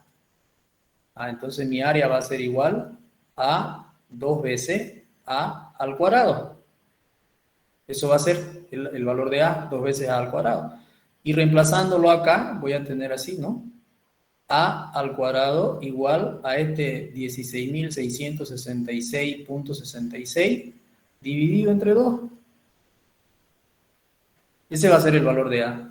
Y ahí calculo A. Entonces, como y raíz cuadrada me faltó, ¿no? Bueno, a ambos elementos les saco la raíz cuadrada. Entonces, ahí calculamos eso. Ese 16.666.66 lo divido entre 2 y le saco la raíz. Me sale 91 centímetros, 91.3, 92 pongamos. Entonces ahí le ponemos de que A salió 92 centímetros. Ese es el valor de A. Si A vale 92 centímetros y mi área es igual a, y B es igual a 2 veces A, entonces yo puedo calcular B. Entonces el valor de B va a ser igual a 2 veces 92, 2 por 9, 18, 184. 184 centímetros.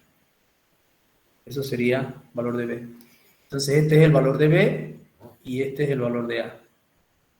Así puedo hacerle lance a este solapamiento y ya calcular como zapatas aisladas. ¿Por qué me empecino en calcular como zapatas aisladas? Porque es lo más barato. Porque es lo más barato y funciona. O sea, es decir, cumplimos técnicamente y cumplimos económicamente. Ese es el ingeniero que uno tiene que sacarse el sombrero. El que te hace cumplir técnicamente y el que te hace ahorrar los precios al máximo. ¿Ya? Ahora, obviamente que si tengo aquí otra zapata que se me va a solapar con la otra, ese es pues el análisis que uno tiene que seguir haciendo. Yo estoy analizando solamente este caso, ¿no? Yo puedo, mi zapata, incluso hacerla triangular si me da la gana. Rectangular, trapezoidal, circular, lo que ustedes quieran. Lo importante es el área, no la forma, ¿no? No la forma, el área. Ustedes hagan cumplir el área y obviamente que su columna esté en el centro de gravedad de su zapata. Eso tiene que ser. Porque si no está en el centro de gravedad de su zapata, ya no es una zapata aislada centrada. Ya es una zapata aislada excéntrica. Ya tiene un momento volcador. Y ahí tienen que buscar la forma de cómo equilibrar esa zapata. Y ese es otro análisis que se van a cargar si no logran hacer de que su columna esté en el centro de gravedad de la zapata, ¿no? Y esa es otra cosa. Otro análisis. No sé si tienen alguna pregunta y no sé si le han entendido a esta parte. Ingeniero, tengo una pregunta ahí. Diga. Entonces, en caso de que nuestras zapatas, aunque sea estén muy próximas, pero no se lleguen a solapar, no sé, quizás unos 15 centímetros, aún así lo podemos dejar como aisladas las dos. Sí, la pueden dejar como aislada, aunque se apeguen, así, aunque se apeguen, la pueden dejar como aislada.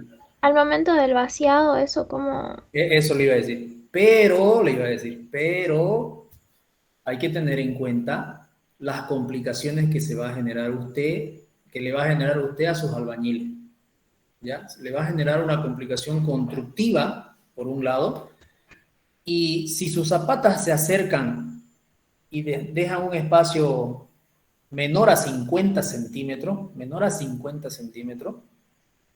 usted se va a dar cuenta que si las une de una vez y calcula el área de toda la zapata, hasta le sale más barato unirla. En ese caso, cuando su zapata se acerca casi y se apega la una con la otra, le sale más económico unirla de una vez y hacerlas combinadas. ¿Me entienden? Entonces, eso habría que tomar en cuenta. No hay una especificación, una norma que te diga, ¿sabes qué? Si tu zapata está a 20 centímetros, combinala. No. El criterio es del ingeniero. Si usted quiere, la combina. Si no quiere, no la combina. Está cumpliendo la norma y lo va a calcular así. Pueden estar sus dos zapatas a pico ahí.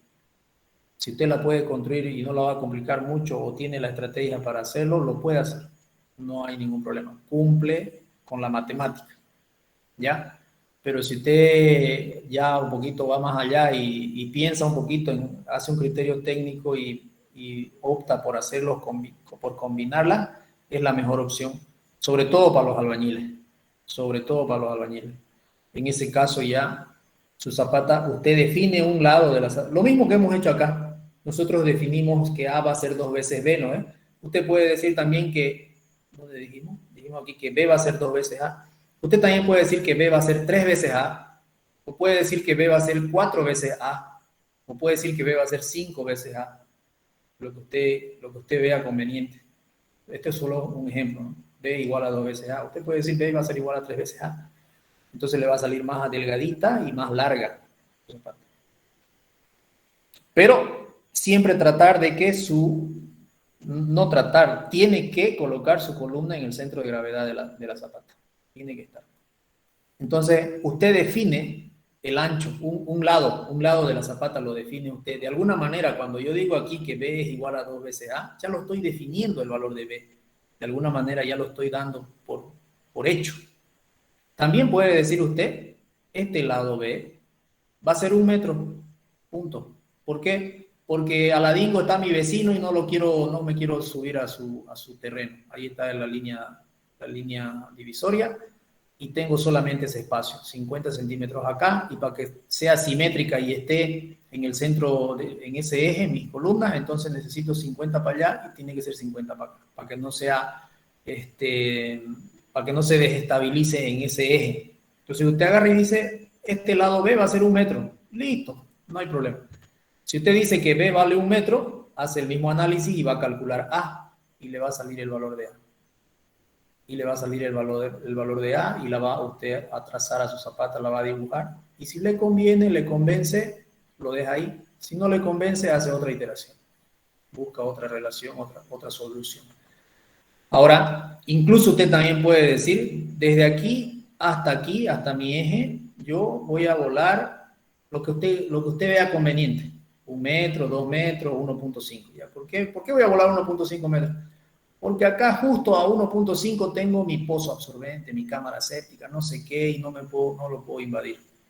Ya, entonces, bueno, volar 1.5 metros. No tengo más opción.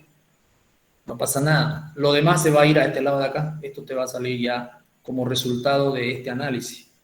Te va a salir el valor ya. Y ya cuando ya tenés definida tu área de fundación, ya te vas a ir a calcular las armaduras.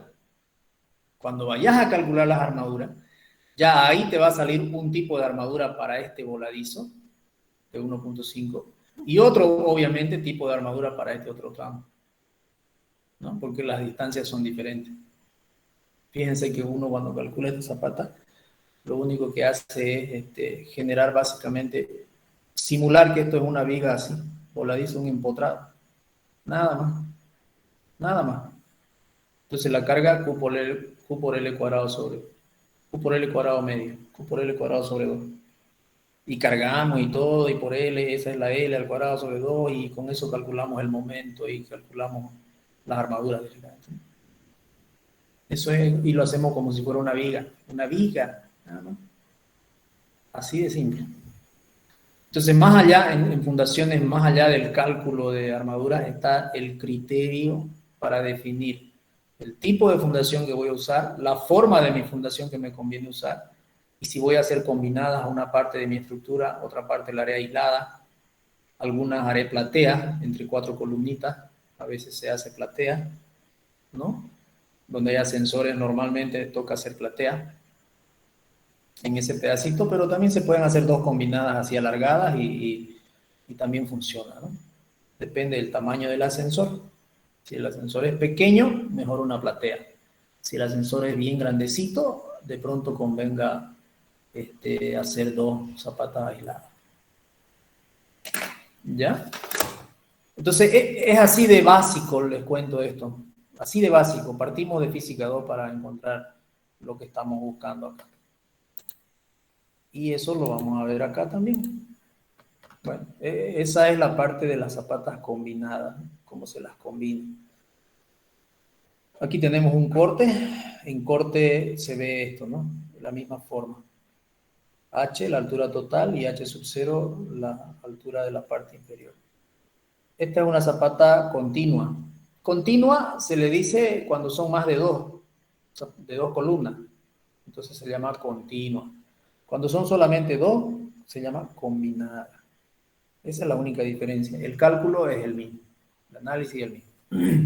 Entonces, si yo tengo acá 4 columnas, sumo las 4 normales, 100 más 100 más 150 más 150, qué sé yo, 300, 400, 500 de mi normal, y esos 500 van a venir acá, ese valor, y el análisis es mismo, exactamente lo mismo. ¿Ya? Yo defino el área, voy a calcular el área definiendo los lados. Uno de los lados de la zapata, el otro va a tener que salir por el cálculo. Y yo tengo la oportunidad de definir es uno de los lados en función a lo que tengo alrededor. También pueden definir el lado más largo, lo pueden definir. ¿Por qué? Porque de repente aquí tengo un objeto que no un obstáculo, y a este otro lado también tengo un obstáculo y solamente tengo 50 aquí y 50 aquí. Bueno, pues defino esos límites que ya me está establecido en el terreno por algún motivo, tengo esa longitud para trabajar, y al otro lado se va a hacer más ancha. Se va a hacer tan ancha cuanto logre cumplir con la fórmula matemática. Y si tengo espacio a ambos lados, perfecto. Entonces, lo que no tengo que hacer es desplazar de este eje mi fundación hacia arriba o hacia abajo, porque ahí sí que ya me complico con el tema de la excentricidad. Se aparece una excentricidad y ya se me complica el equilibrio, ¿no? El equilibrio del elemento estructural. Zapata continua bajo muro, el mismo criterio que esta zapata combinada. Básicamente es lo mismo. Tengo un muro de carga, portante de carga, y tengo que hacerle una zapata. Es la misma zapata y tengo la carga distribuida linealmente. En este caso mis cargas son puntuales, donde mi viga va a tener momentos así, digamos, negativos y positivos. Tensión admisible del suelo son determinadas a base de las condiciones, la primera netamente resistente, la segunda impuesta por los asentamientos, que debe ser compatible con la capacidad de deformarse de la estructura. Los coeficientes de seguridad toman valores diferentes dependiendo de los riesgos que presenta un determinado estudio. De ahí cuando calculamos el área necesaria para absorber una determinada carga, lo hacemos con un dato que es conocido y se llama tensión admisible del suelo a nivel de fundación. Como hemos visto acá, tenemos tensiones admisibles a todos los niveles que nosotros le pidamos al estudio de suelo. Si nosotros queremos y le decimos, mira, quiero que me saques la tensión admisible cada 50 centímetros, él lo va a hacer. No tiene mucho sentido, pero lo va a hacer. Normalmente, cuando no le decís vos cada cuánto querés tu tensión admisible, él te pone tensión admisible cada que cambia de suelo notoriamente, cada que encuentra él un estrato notoriamente diferente de suelo. ¿Ya? Entonces, cada que pasa eso, el track te coloca su tensión admisible. Aquí hay un suelo diferente, tiene otro color, tiene otra textura, muy, muy diferente. Entonces, calcule, póngale SPT ahí. Y él lo hace poner el SPT y te dice, más o menos. Entonces, no es 100% fiable, pero, o sea, tenemos un valor de partida, ¿no? No es 100% fiable, pero tenemos un valor de partida. Como quien dice, a nada, eso sirve. Entonces, la tensión admisible es igual a la tensión última sobre el coeficiente de seguridad que nosotros vayamos a utilizar. Depende de la característica del suelo, puede variar entre 2 y 8. Nosotros para calcular necesitamos la tensión admisible del suelo. Valores característicos sin mayorar. Tensión admisible es igual a la normal que llega por la columna más el peso propio de la zapata dividido entre el área de la zapata. Entonces la fuerza sobre área estabiliza la tensión, o al revés, la tensión es igual a la fuerza, tiene que ser igual a la fuerza sobre el área. De lo contrario, no hay un equilibrio. Eso sería, no hay un equilibrio, ¿no? Las fuerzas verticales hacia abajo tienen que ser igual a las fuerzas verticales hacia arriba. Esta tensión admisible básicamente es esta carga distribuida que tenemos acá. Pero no nos olvidemos que nosotros esta carga distribuida la podemos volver puntual. Y esa carga puntual tiene que ser exactamente igual a la suma de estas dos cargas que nos están llegando para que quede en equilibrio. Si no llegamos a ese equilibrio, obviamente va a haber un desplazamiento. Un sistema físico cuya sumatoria de fuerza es diferente de cero, significa que está en movimiento. Entonces nuestro sistema físico tiene que tener una sumatoria de fuerzas igual a cero. De lo contrario, estaría en movimiento.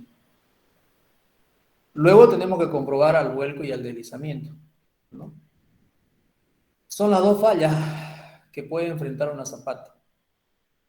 Las detallaremos a continuación. Tenemos que comprobar al vuelco. Esto también es física, esto es física 1, ¿no? donde hacíamos sumatoria de momento, de física 1. Entonces, se generan dos tipos de momentos, un momento equilibrador y un momento volcador. El momento equilibrador dividido entre el momento volcador debe ser mayor o igual a 1.5. En otras palabras, el momento equilibrador debe ser mayor o igual a 1.5 veces el momento volcador, porque este m sub b puede pasar a multiplicar acá, ¿no?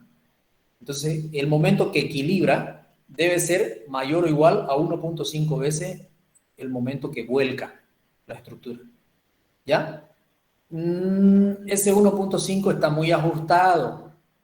Yo diría 2. Es como dice acá, ¿no? Acá dice, nuestro factor de seguridad varía entre 2 y 8. Entonces, normalmente, por lo menos yo, agarro con 2. ¿Y por qué con 2? Porque el suelo es sumamente heterogéneo. En un lado de la zapata vos tenés el dato y al otro lado ya puede ser diferente. Ya puede ser el suelo diferente y puede ser muy diferente, como también puede ser muy similar.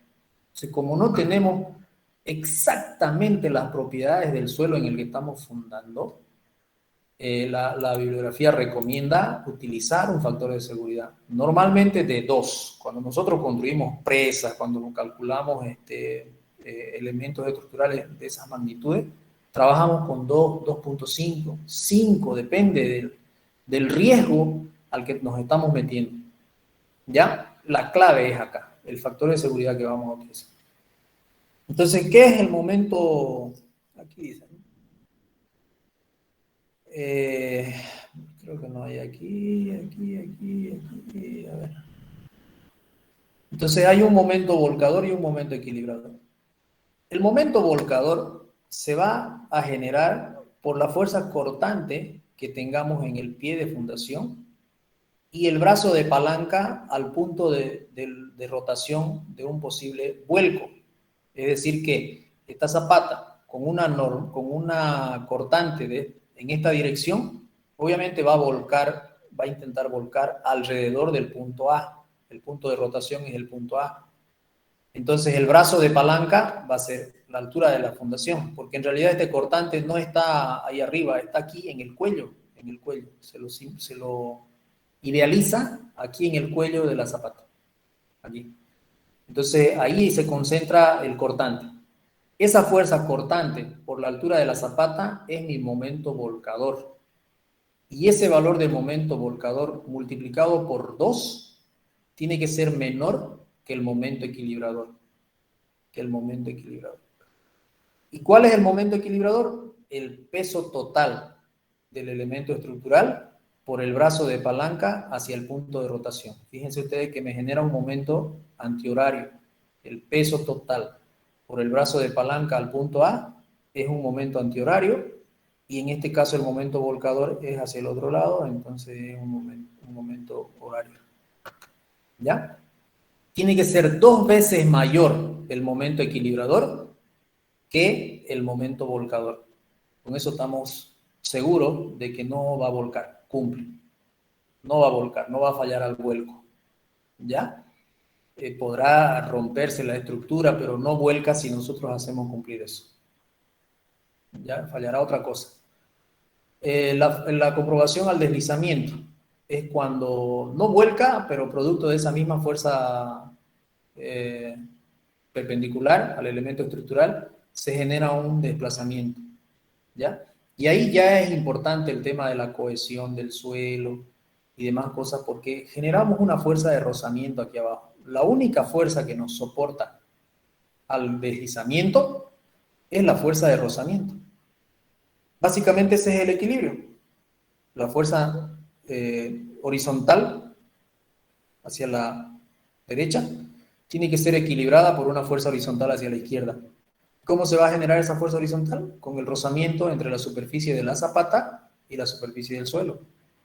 Y ahí obviamente interviene la cohesión del suelo, el ángulo de presión interna del suelo, ¿no? Y esta es la formulita. Esta es la formulita que tenemos, mayor o igual a 1.5 veces de m. También acá podemos adoptar 2, mayor o igual a 2. Y ahí quedamos seguros, ¿no? Mucho más seguros.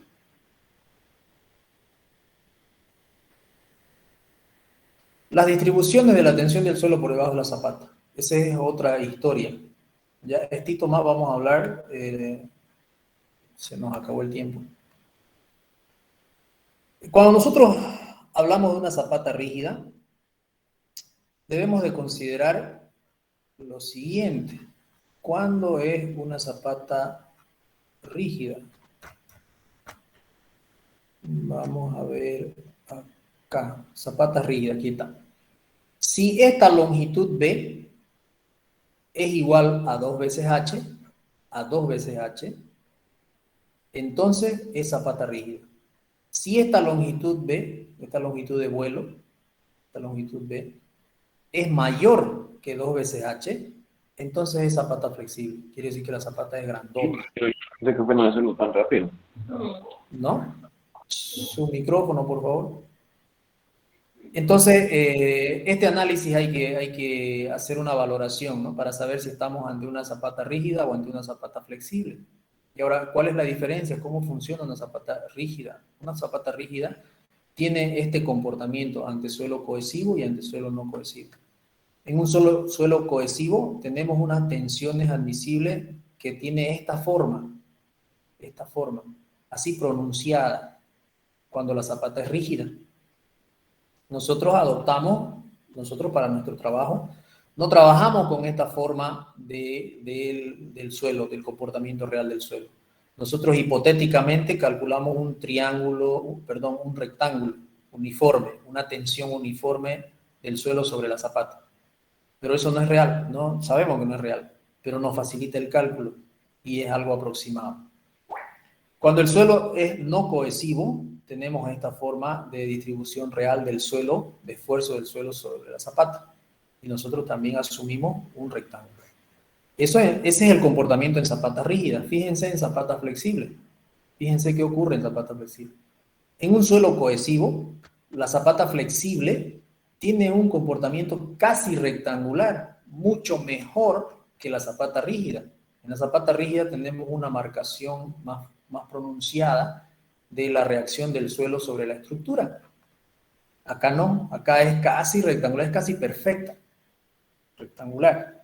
Pero si el suelo es no cohesivo, es decir, tenemos un mejor suelo, entre comillas, un suelo mejorado, más duro, entonces la tensión del suelo en el centro de gravedad de la zapata va a ser mucho más grande que en las orillas. Si nuestra zapata es flexible. Estamos hablando, zapata flexible, aletas grandes, longitud de vuelo grande, grandota. Por eso se genera este tipo de tensiones en el centro de gravedad. La mayor carga trata de absorber el centro de presiones porque el suelo es más resistente, es más duro. Y entonces donde cae la fuerza, el suelo le opone su resistencia y trata de solucionarlo solito ese punto, ¿no? Ese punto trata de resolver el problema y lo demás acompaña. Pero cuando el suelo es débil, entonces como que la zapata se acomoda al suelo y se compensa totalmente. ¿Ya? Entonces, esa es la diferencia entre zapata rígida y zapata flexible. Nuestros cálculos lo vamos a hacer con zapata rígida, porque es la que, entre comillas, mejor se acomoda a un diagrama rectangular en ambos casos, tanto en suelo cohesivo como en suelo no cohesivo. Y peor aún aquí en Santa Cruz, ¿no? Nosotros tenemos acá básicamente arenas y estamos casi en esta zona, más que en esta zona. Acá casi son como que arcilla, limos. Tenemos también nosotros arcilla, obviamente, pero más tenemos arenas. Ok, bien chicos, entonces ahí vamos a quedar. No sé si tienen alguna pregunta. Acá tenemos un resumen de lo que hemos visto, ¿no? 1.08 es el peso propio de la zapata por la normal dividido entre la tensión admisible del suelo para encontrar el valor de la zapata, el tamaño de la zapata. Bien, ahí vamos a quedar, jóvenes. El día viernes continuaremos. El día lunes el examen. Acá está el examen, el 27. Así habíamos quedado.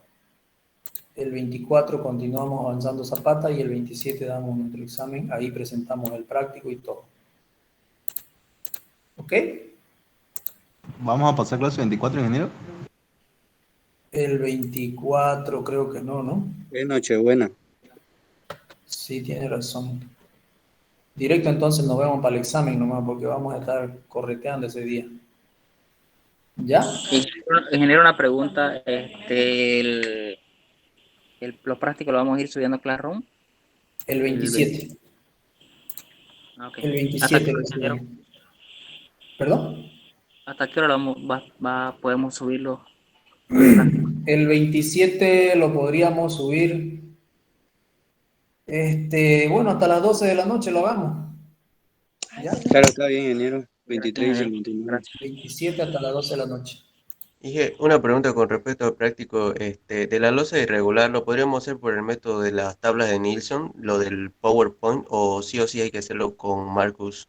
No, por la tabla de Nilsson, Ah, ya. es más Ya, fácil. ya. Ese es el que recomienda la ACI también. El otro de la de Marcus es para la norma europea. Disculpe, y para la losa nervurada, igual utilizamos la Nielsen. Sí. Ah, En ya. realidad, el formato que yo les he dado es lo que tenía con la norma europea, pero me gustaría que ustedes lo hagan de una vez con la norma ACI y así podemos comparar, por un lado, comparar resultados y por otro lado, tener ya escrita el ejercicio resuelto por la norma ACI. Ya, Inge, gracias. No es nada. Ok, chicos, nos vemos entonces el día lunes, ¿ya? Ingeniero, disculpe. Diga. Con respecto al examen, ¿va a ser que usted lo va a subir al Classroom o cómo va a ser? Yo les voy a pasar las instrucciones del examen y tienen que alistarse con cámara, un escritorio, una lámpara en una esquina de un cuarto. Más o menos esos son los parámetros que les doy para que lo vayan viendo. ¿Ya? Ingeniero, mejor si eso lo anota hoy día y ya nosotros vamos Ya, teniendo en cuenta eso, por favor. se lo voy a pasar esas recomendaciones para ese día. Hoy día, más de un ratito se las voy a pasar al WhatsApp. Ya, gracias. Ok. Bien, chicos, entonces si no hay más preguntas, nos vemos el día lunes, ¿ya? Se cuidan, que tengan una feliz noche buena. Ingeniero, ¿con cuántos decimales vamos a trabajar en el examen? Mínimo 2 decimales, mínimo 2, ideal 3. ¿Ya? Mínimo 2 decimales, mínimo 2 decimales. Ya, gracias. De nada. Ok, chicos, nos vemos entonces.